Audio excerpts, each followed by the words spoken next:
अब प्रधानमंत्री आपको पता है कि नकलची है, वो तो नकल मारने में काम चला रहा हो, जवाब नहीं दे रहा, वो सिर्फ नकल मार रहा संसद के अंदर। और जेसीओ जी यहाँ धरने पे बैठे हैं तो उनको यहाँ पे इनके साथ में आके शामिल हो जाना चाहिए था। उनका 2-3 महीने तक तो पता ही नहीं चला वो है कहाँ, उन्होंने कोई सफाई ही नहीं दी। जैसे पहले पुराने जमाने में भजनी होते थे, जो ज्यादा अच्छी नकल मारता था उसी को लोग गांव में ज्यादा पसंद करते थे कि भी ये भजन अच्छा करता है। ये भी पैर छू रहे हैं, ये नहीं दिखाई दिया आपको, इनका वीडियो वायरल हो रहा, पैर छू रहा विदेश में जाकर दूसरों के। वो खुद तो 6 महीने के लिए लड़ता घूम रहा कि उसका 40 साल में पेट नहीं भरा, 6 महीने और बढ़वाने के चक्कर में पड़ गया, और दूसरों को 4 साल वालों को बोल रहा है बहुत अच्छा ऑप्शन है तुम्हारे लिए, इसको लो, ये आपको आगे आना चाहिए इसमें। ऐसे तो बीजेपी के नेता ने कहा कि हमारे कार्यालय पे भी वैकेंसी निकलेगी, उसमें आ जाना, तो ये तो कुत्ता समझ रहे हैं लोगों को, जैसे कुत्ते को रख लेना, वो हाल बनाना चाह रहे हैं लोगों का। तो ये पॉलिसी है कि कोई भी धरना दे रहा बात ही मत करो उनसे, थोड़े दिन में थक गए तो वापस चले जाएंगे, नहीं तो लास्ट में आके थोड़ा बहुत आश्वासन दे के धरना खत्म करवा देंगे। हम इस वक्त मौजूद है जंतर मंतर पर, और जंतर मंतर पर हमने दिखाया था परसों जो है यहाँ पर 2 टेंट लगे थे, एक जनरल सतबीर सिंह का और दूसरा जो जवान है जेसीओ है, जो पिछले 95 दिनों से चल रहा है। उसी पर बात करेंगे कि आखिर जो जनरल सतबीर सिंह पर आरोप लगते थे, उन्होंने अपनी सफाई में कहा है कि हमारी तरफ से ऐसी कोई गलती नहीं हुई है, और जो है पॉलिसी जो है वो सरकार बनाती है, तो हम जवान से कहते हैं साथ आइए, साथ मिलकर लड़ते हैं। क्या कहेंगे सर, 95 दिन हो चुके हैं, और परसों यहाँ पर जनरल सतबीर सिंह भी आए थे, उनसे हमने सवाल किया, जो आरोप लगाते थे जवान की भाई उन्होंने अपना फ़ायदा ले लिया, हमारा इस्तेमाल करा, उन्होंने उस पर कहा है कि पॉलिसी जो है हम नहीं बनाते, वो सरकार बनाती है, और सरकार ये चाह रही है कि ये आपस में लड़े, डिवाइड हो और इनका आंदोलन कमज़ोर हो। क्या कहेंगे?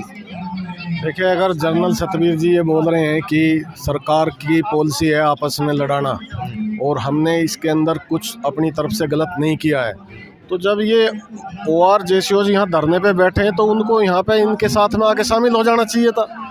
उनका 2-3 महीने तक तो पता ही नहीं चला वो है कहाँ, उन्होंने कोई सफाई ही नहीं दी। अब आके वो अलग बैठ के बात कर रहे हैं तो उनको यहाँ पे आना चाहिए, समर्थन देना चाहिए। उससे पहले सभी उन्हीं के साथ तो थे, जब वहाँ अलगाव दिखाई दिया, ये दिखाई दिया कि भाई फ़ायदा उस तरफ ज़्यादा जा रहा है, हमारी तरफ कम है, हमें नुकसान हो रहा, उस तरफ वो फ़ायदा लेके घर बैठ गए चुपचाप, तो तभी तो यहाँ पे धरना देने की ज़रूरत पड़ी। अगर उनका उससे कोई लेना देना नहीं है जो अप डाउन हुआ है, तो उनको शुरू के दिन ही यहाँ पे कंधा से कंधा मिला के इनके साथ खड़ा हो जाना चाहिए था और क्लियर कर देना था कि भी इसमें हमारा कोई हाथ नहीं है, जो भी लड़ाई है वो पूरी सरकार से है। लेकिन वो तो कह रहे हैं, उन्होंने ये भी कहा था कि हम तो सबसे आग्रह कर रहे हैं, निवेदन कर रहे हैं कि आइए साथ लड़ते हैं। साथ क्या, वो फिर अगुवाई करना चाह रहे हैं इसकी, कि अगुवाई करके फिर वो बातचीत आगे करेंगे और ये जो का तो रह जाएगा। अब जनरल VK सिंह को देख लो, अपनी 6 महीने के ऊपर वो कोर्ट में भगे घूम रहे थे, खुद की बर्थ डेट याद नहीं, और दूसरों का पूरा जब ज्ञापन दे रहे हैं उसको पहली बात तो ज्ञापन नहीं ले रहा, झूठ बोल रहा कि मैं यहाँ हूँ नहीं, घर पे है। जब उसको ज्ञापन दे रहे तो बोलता है इसमें कुछ गड़बड़ी नहीं हुई। अरे तेरी बर्थ डेट में तो तूने गड़बड़ दिखा दी 6 महीने की, तो खुद को याद नहीं, तो हमारा कैसे हिसाब लगा रहा फिर इतना बड़ा, तो खुद। ये बात हुई थी कि जब जेसीओ जवान जो है उनको ज्ञापन देने गए थे तो उन्होंने मना करवा दिया कि यहाँ नहीं है सांसद। हाँ, बाहर उसको मना करा दिया, यहाँ नहीं हूँ। वो उन पूर्व सैनिकों ने थोड़ा अंदर जाके देखा तो उसकी गाड़ी खड़ी हुई थी वहीं पर। अच्छा। फिर वो अंदर चले गए तो वहीं था, बोला मैं 10 तारीख तक नहीं मिल पाऊंगा। लेकिन मिल नहीं पाओगे तो ये बोलो ना कि भाई मैं मिल नहीं पा रहा हूँ, ये क्यों बोल रहे हैं मैं यहाँ पे नहीं हूँ। उसके बाद ज्ञापन दिया तो बोले आप लोग गलत लड़ाई लड़ रहे हो, इसमें कुछ गलत नहीं हुआ, सिर्फ ऑफिसरों को तो 6% मिला है, वह है तो 2.5%, फिर 6% क्यों मिला जब वो हाँ भर रहा है। तो फिर परसेंटेज में तो सबका बराबर होना चाहिए ना। अगर 4% DA मिल रहा है तो सबको मिल रहा है। अब उसमें एक ट्रुप्स को 5 कर दे, एक को 4 कर दे तो अलगाव तो आएगा उसके अंदर तो फिर लोग धरने बैठेंगे। ये पहला पे कमीशन जो इस गवर्नमेंट ने निकला है इनके समय में, 7th पे कमीशन, इन्होंने अधिकारियों का पे कमीशन अलग परसेंटेज की है और जेसीओ की अलग की है। ये पहली बार इन्होंने भेदभाव किया है। जब से सत्ता में आए हैं अधिकारियों को ज़्यादा लिफ्ट दे रहे हैं, उनको ज़्यादा अधिकार दिए गए हैं। इसलिए समस्या आई है। सर्विस 4 साल की कर दी, अग्निवीर बना दिए। वो खुद तो 6 महीने के लिए लड़ता घूम रहा कि उसका 40 साल में पेट नहीं भरा, 6 महीने और बढ़वाने के चक्कर में पड़ गया अपनी, और दूसरों को 4 साल वालों को बोल रहा है बहुत अच्छा ऑप्शन है तुम्हारे लिए, इसको लो, ये आपको आगे आना चाहिए इसमें। मतलब अपने तो 6 महीने के लिए सुप्रीम कोर्ट में पहुंच गया और दूसरों को 6 महीने की बहुत अच्छी योजना बता रहा है। और योजना ये मतलब सर्विस नहीं रही, ये योजना अग्निपथ योजना। तो वो तो कह रहे हैं ना कि हम डिप्लोमा भी तो देंगे साथ में। डिप्लोमा क्या करेंगे जब आगे कहीं ऑप्शन ही नहीं दिया उन्होंने कि भी ये कहाँ भर्ती होंगे, कहाँ जाएंगे, कहाँ इनको वैकेंसी मिलेगी। आर्मी से अगर 4 साल से निकलेंगे तो फिर क्या ये जू के तू रेफर होंगे पुलिस में या BSF में, CRPF में? उसके लिए बीजेपी के कुछ नेताओं ने और बड़ी बड़ी जो कंपनियां महिंद्रा जैसी, उन्होंने कहा था कि हम रखेंगे अपने यहाँ पर नौकरी देंगे गार्ड की। वो तो अपना पर्सनल नौकर के लिए बोल रहे हैं। जैसे तो बीजेपी के नेता ने कहा कि हमारे कार्यालय पे भी वैकेंसी निकलेगी, उसमें आ जाना।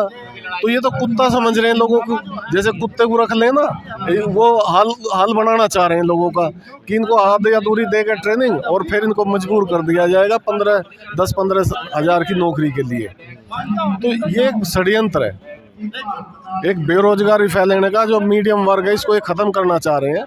अमीर और गरीब 2 ही आदमी होंगे देश के अंदर इनकी पॉलिसी के अनुसार। अच्छा, आप लोगों की दोहरी लड़ाई है, जैसे देखा जाए जितने दिनों से हम धरना दिखा रहे हैं, ऑब्जर्व कर रहे हैं, दोहरी लड़ाई आप लोगों की। एक तो सरकार से तो है ही, प्लस अधिकारियों से भी है कि जिस तरीके से उन्होंने आपके साथ छल किया, जो आरोप आप लगाते हैं, आप लोगों को ठगा गया पिछले आंदोलन में।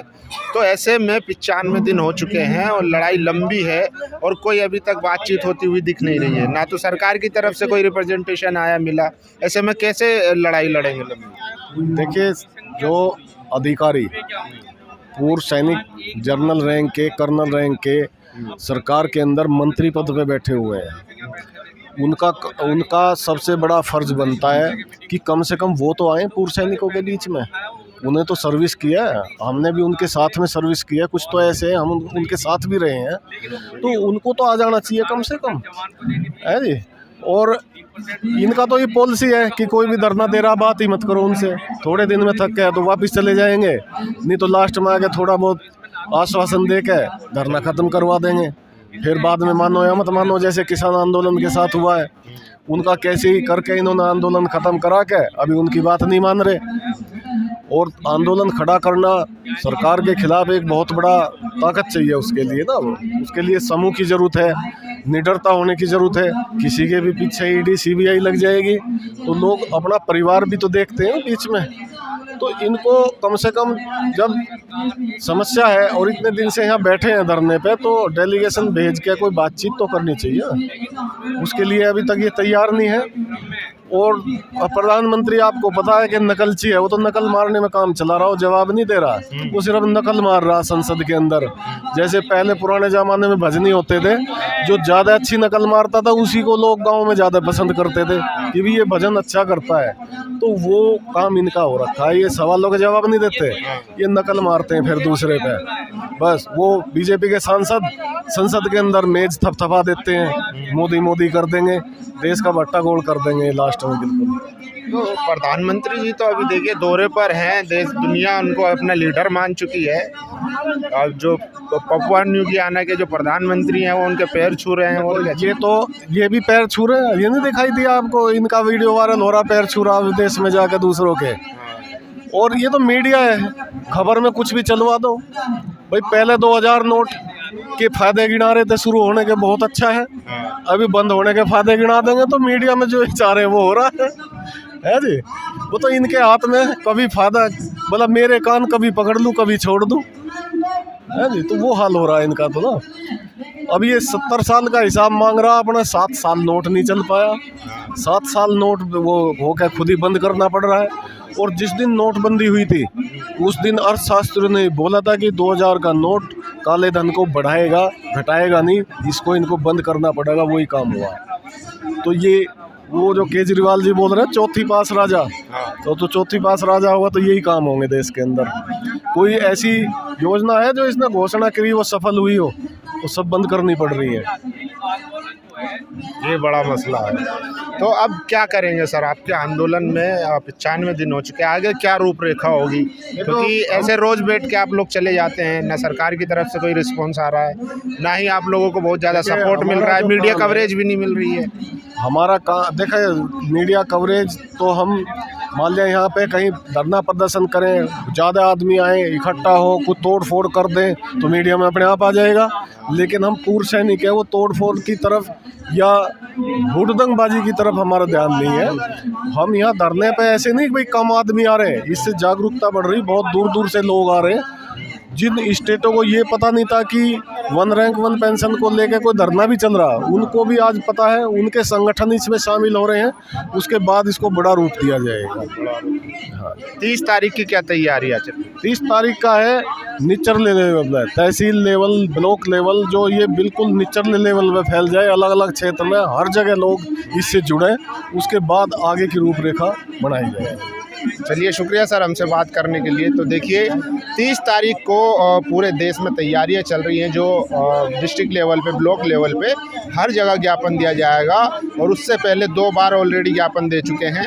और 30 तारीख के बाद आने वाले समय में एक बड़े आंदोलन के रूप में ये जो है प्रदर्शन देखने को मिलेगा। बाकी आप लोगों की क्या राय, अपनी राय जरूर दीजिए। शुक्रिया।